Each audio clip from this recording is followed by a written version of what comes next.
She volunteers helping out at the lunch times for GGCAs. I don't think she does teaching at this point, but No, when you said Susan, I thought I knew. Who you thought it was, I don't. You know who? same way. You need to write a book on it. No way. So much of that is about insecurity. Yeah, and I think it's not something. Because I was insecurity and fear. You know, that we don't do a lot. We hold back from doing. We don't have liberty to do what maybe comes to mind because we're more afraid of failure than the possibility of success. We'd rather be, Doesn't the liberty start in here? Sorry? Doesn't liberty start in here? Yeah. Where the Spirit of the Lord is. Right. It's for us as believers, we should have great liberty. Maybe Right. we can talk a little bit about what does that actually mean. It doesn't mean I can just do anything that I want. You know what originally started it was me starting to learn the violin, get better at it. And it's funny because when God put it in my heart to do this, I said, well, with God all things are possible. You started going to your Bible, yeah. And I just said, you know what? And I said, But is that liberty, or can we have it today, even now, at this table? Sure. What would that look like? If the Lord could say to any of us, go, in the power of this might, what would we do? Well, if we're strong in the Lord and the power of His might, we could do anything, right? Yes, but more specifically, Yeah.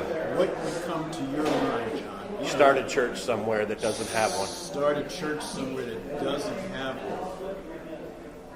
Win souls and bring them in and teach them and disciple them and You're love winning them. souls anyway. I mean, Right? now. Yeah. But maybe the vision of capacity, they could do a Bible study, Sure. but they don't. Right. Because they're afraid of what might grow out of it. And then they might be responsible for something more than what they were planning. yeah, they may, yeah. Now we're talking. Yes. So responsibility. Yeah. Accountability. Hey, I think you can do this, and then them stepping up and saying, okay, I'm going to try to do it, and you start trying on that reality, and that is the impetus that gets them to think that, hey, I can do this. I am equipped. And a little more swift. She's been working on me to for get me to 55. do it, right?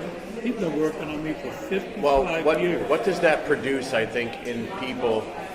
It produces a question, the what if, There's always the way. right? The what if. What if? If it's what if God goes before me, then anything can happen, right? But what if Isn't that- contradicts faith? The- Because if I'm trusting in Him, Well, yes. then the what if doesn't matter. It's like if you step off the boat, well, Yeah. what if it doesn't work? I might drown. Then He's got another provision. May not be that serious. But I'm just saying, There's come that lady through. with Aye. with the pink What and if the he does purple. come Hey, through? Marilyn, how What you can doing? come out of God that? bless you. And if you're not willing to ask those questions, right? Nothing ventured, nothing gained. Well, the idea, and this is good, because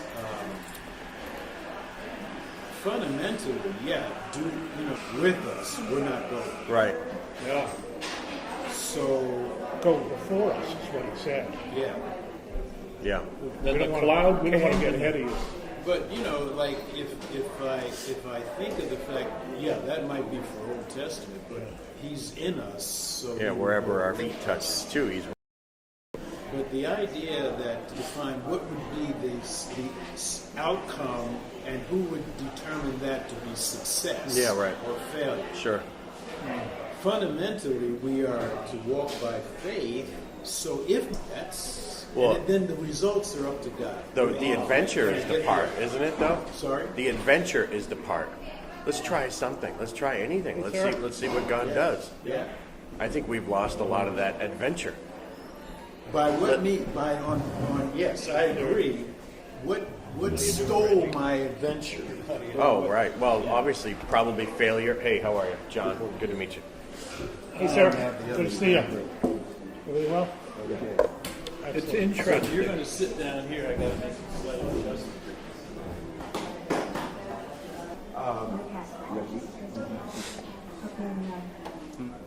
Because I was thinking earlier today. All right, so That's on the other side. so the younger couples, it was nothing but young people there. Right. Well, that was because they were that old. Yeah, that's I right. mean, It's not their fault. you get a point. Yeah, that's exactly. You get to a place where just about everybody Yes. is younger than you. Yes. However, where does that leave us?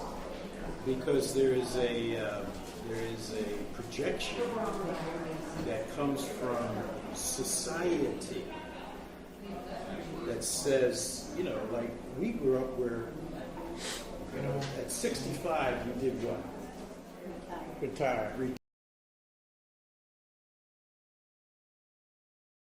Yeah, that's true. I'm going fishing. But the idea, that's right.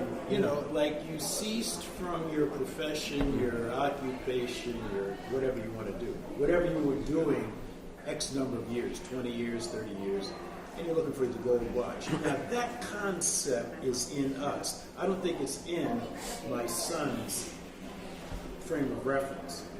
Because he's already been through 3, they just weren't durable. They weren't good for 30 years, okay? Because, and it was directed towards, it was Purdue University was directing this advertisement to those who were maybe in their late 40s, early 50s. And about, the comeback, I'm coming back. Well, basically, yes, but you had to get trained because what you had previously was no longer applicable. And people find that their skills are no longer marketable. And well, anyway, so that's aside from us because on what level does that 65, complete, what did you say? Full retirement. Is that part of my framework? Do I think that way? Spiritually, no. We've been brought up not to. No, I know. Spiritually, it's not even in the Bible. Yes. We do. We do. I remember a guy saying, leave it up to the young people. I said, what do you mean by that? Well, I did my deal. What do you mean by that? Well, I contributed to society. I was a missionary 30 years ago, 20 years ago. I did my. Do we ever retire from being grandparents, no matter how old we get? I'm sorry, what was the first Do we part? ever retire from being grandparents, no matter how old we get? You know what the transition was for me? Is that I was a parent and all my kids, an empty nest out of the Right? house. Yeah. Right. But if Now a grandparent. Which So is I better. have to learn what that is because Right. I don't know necessarily, like, what do? You wake up and just say that? I'm a grandparent. Well, no. It's like marriage, So, you're married? Yeah. At the wedding. This is not a I'm time kidding. for I'm confession. kidding. I'm just kidding. But in any case, but the deal is that Father and the Son. I'm sorry. all of us had to learn, and it's the same with Christianity. Yeah. It's the same with faith. We've got to learn how to walk by faith and not by sight. Now, Pastor, you're absolutely correct. It's not in. If I'm thinking spiritually, then retirement is when the rapture or I go home to be with the Lord. It's like till the last drop. Okay, understood. But there is again the reality of the imposition or the pressure or the language or the mindset that says, you're 60, you're 65. Oh yeah, well, you're all washed out. No. You're done. Meaning you don't have like you used to have. Relevance, perhaps. Huh? There we go. And yes, that's a. But the Bible actually tells me that a hoary head with wisdom is something to be paying attention to. Sure. And so there is an incredible investment that's been already made in our lives, both doctrinally and experientially, that we could speak a word of wisdom to someone, and I just say, like that's amazing, because I can think back when I was a senior and they were speaking and I was paying attention. Now I could have just said, "Oh, they're old fogies," or they don't know. And that's what youth thinks. Sure. Youth position where it says, like I know everybody. Well, is there ever a time where I would say, I'm too old, I can't help you? No, I would say, come on over here, let's sit down and let's figure this thing out. Let's talk about it, because I've done what you're thinking about doing 100 times, and I know how that ends. Yes. Let's talk about that. Yes. Let's talk about that. I would take it even one step further and not wait for them to come to me. I need to step into Stay involved, their right. world. Get in their space. And sometimes that means getting down on the floor and then asking them to help me to get up. Well, that's where we started. Yeah. Major landmarks where we made choices that, we're just like the young person. We might look older, but we still have the same feelings, the same hurts, the same desires, the same expectations and all those things. But it's like I've noticed when I go to Edgewood, there are some people that really look at me like I'm elderly. And they look at me, they look at wisdom. They look at the wisdom, and it's really encouraged me. A little bit. I think that it shows. Like one day they're going to be like me. Yeah. But they don't think that. As a young person, you don't think that. I don't know, because I remember the people that came from Maine to Lenox, the older people. And I used to say, who are these people? Why are they here? Why are they part of this? Okay. And I realized there was a maturity in their life that was beyond their experience, natural experience. It was like a choice to go after God because a man spoke a vision and they were part of it. They wanted to be part of it. Mark Twain made a comment about he was struggling as a teenager with his father at 16 years old, and he said, he was coming to the conclusion that my father knows nothing. And then he said, when I got to be 21, I was amazed at how much my father had learned in that period of time. Right. 2 lifetimes worth of wisdom. How much he learned. I think to That's a go Mark back Twain. to one of the last things you said about not only waiting for them to come to you, but getting in their space and getting involved in their life.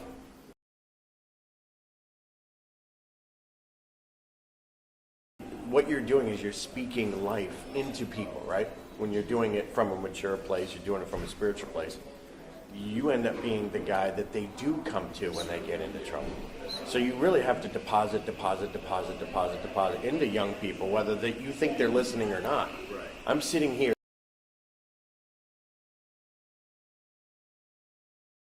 2 years ago, that guy would take me out on his front porch and say stuff to me that I didn't believe a word of what he was saying for months and years. 42 years ago.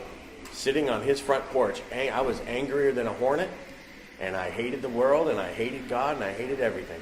And he would pull me alongside, and he would tell me that God was in complete control of my life. It was more like 48 years. Oh, come on, don't tell everybody. But I just want to know that, how old does that make you? He's an old guy. But that makes me an old guy. But the point is These that gray hairs are not the Well, the traditional other form. side of it is that the Word of God did not return void. no, that's right. He I mean, was it's putting not it that in, you putting it just, in. You know, you buddied up. And it was because he was constantly putting it in. And 40 years later, we still have that relationship. Go and do likewise. You know, and not because, you know, he was the pastor and you were, Yeah, no. I wasn't a pastor at the time. No, he wasn't. But he certainly loved me enough to invest truth into my life and to speak life into me. It wasn't just words. It was life being deposited into me so that later on in life, when life gets really crazy and you feel like you don't have an ally in the world, you got those one or two or three people that have done that in your life. That yeah, I like what you were saying. You weren't, you know, like you were a deer in headlights. yeah, like I didn't think I heard a word, but 20 years later, I could give him back full conversations about what he said to me, like almost verbatim. And he was like, "I can't even believe you heard a word I said that day." You know, because it was truth that went in. It was truth. You can't walk by sight. So How when many years did it take before you got saved from his initial investment? He's still one. I'm not so sure I've gotten there yet, but He's I'll working on it. I'll let you know. He's working on it. I'm still working hard on that. one. Becoming. Yeah. Said you ought to read this, and it's called. It's entitled "They Found the Secret." Ray Erdman was the writer of it. Ray Erdman, who was he was a founder of a Bible college. Anyway, the book is about different people. Some we know, some we don't know, and how each one uniquely found the connection to God differently. Environment, but it's kind of a different path that each one of us has to get to this personal connection to Christ, because we all come to Him with different needs and wants and strengths and weaknesses and all of that. So we have to find, in a sense, our own pathway, the unique path that God has ordained for us. So there's some really good information in there that kind of gives you this idea that, no, it's... Just finish this one thing, though. He became, he was the founder of a Bible college, and he ended up, in his later years, he was the chancellor emeritus, and he would come and do the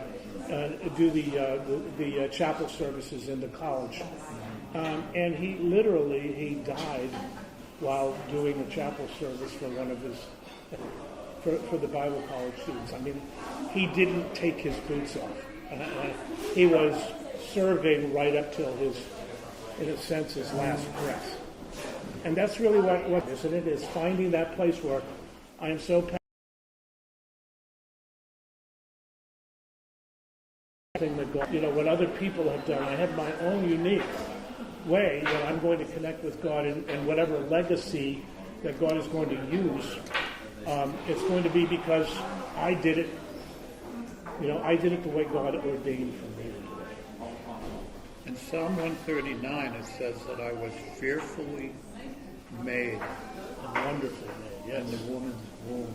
I was fearful. He knew me. He knew me. You know what? There's never going to be another you on the earth.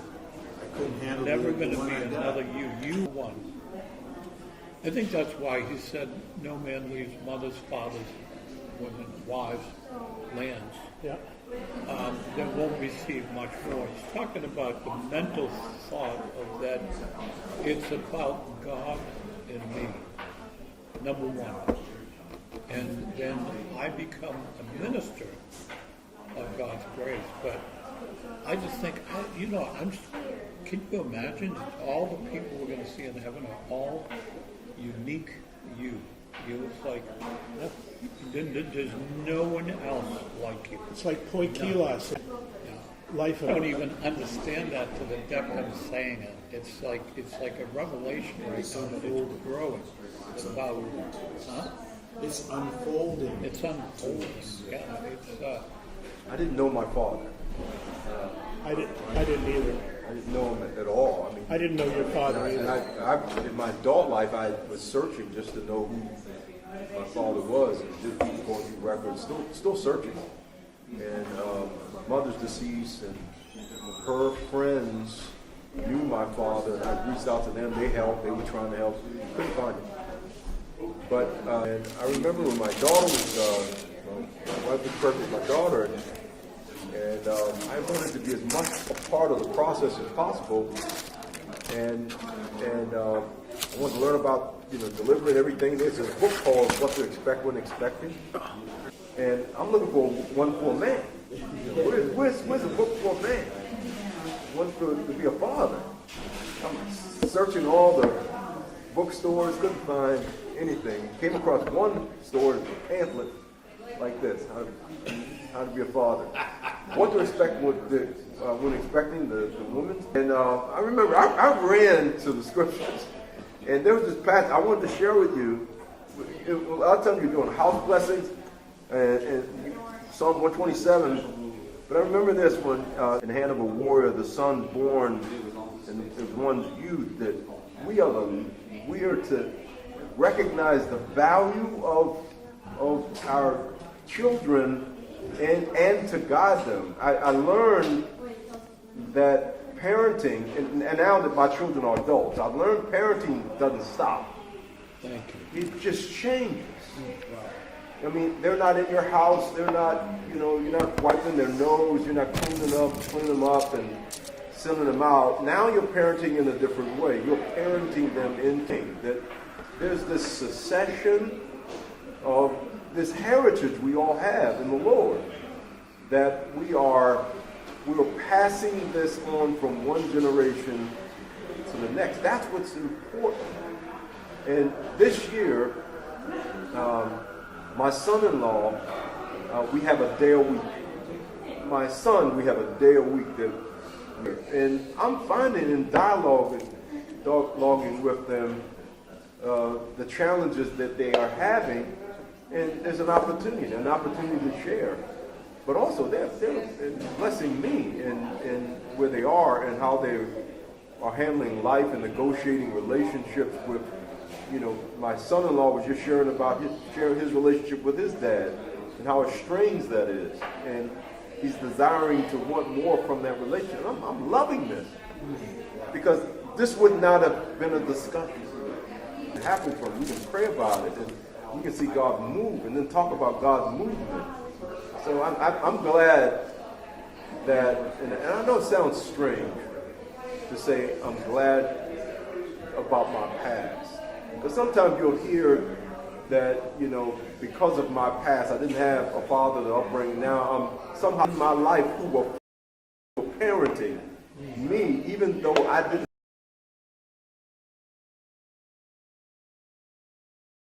So that I still had the needed understanding that I needed to look to my Heavenly Father and be guided, that I'm handling. My daughter went to college. She went to the University of Delaware. And it was rough. I mean, that was probably the roughest time deal for me. Yeah. I mean, I'm not going to see her every day. It was very concerning. And I had spent time with the Lord about that. And He let me know that she's going to be all right because I'm handing her off to Him. She's leaving my home, but she's not leaving Him. He's got her. And I have to trust Him now with her away from home. And I had to sit, and I know over time it'll get better. And I was up, I saw her I went up every week and we had lunch every week. But it was a rough time. But that's what it's about, handing off. And you had mentioned relationship, us and God. But isn't that what spiritual maturity is? First we start growing and we realize me and God. I mean, we're first and God's second, and ultimately it's us and God. But as we mature, then it's God and everybody else, because our relationship has become so normal and so fruitful that we're not so concerned about our own interests anymore. Now it's us and God, and then our hearts are also for others, and we see our own spiritual growth and how we view life and our interaction and our is the word discipleship sometimes constraining how we perceive or how we have relationship with God. Isn't discipleship about enriched relationship with God and not program? And I was about with the patriarchs to walk by faith. Wasn't that what the call was about? A walk on a journey in faith with God? And so that's what I'm seeing with us as parents. And I'm not a grandparent yet, but I'm looking forward to it. But I think that's the walk of faith is that in community, doing that together in community, not as individuals. I mean, it used to be. But as we grow, it becomes walking in faith in community. And then wanting everybody to be a part of that. I'm talking out loud. No, you're not. Beautiful. My father left when I was 7, and I never heard from him again. And so I was always acknowledging, looking for a father figure in my life. And my story is different than yours in that I never found anybody that filled that role in my life. I realized later on, as I was getting to know God, that He had reserved that place for him. It's like if I had found a father figure, I probably would have elevated him to a higher place in my life than would have been healthy for me. And God wanted to reserve that place specifically for him, so that I would have a single focus. He's the only father that I could ever identify with. And That's the challenge. That's the challenge for us. But I mean, I think what you're saying is that out of the vacuum, to have another human being fill it. You know, this is the plight of our humanness, is that we have a vacuum that can only be filled by God. Yeah, we operate out of lack.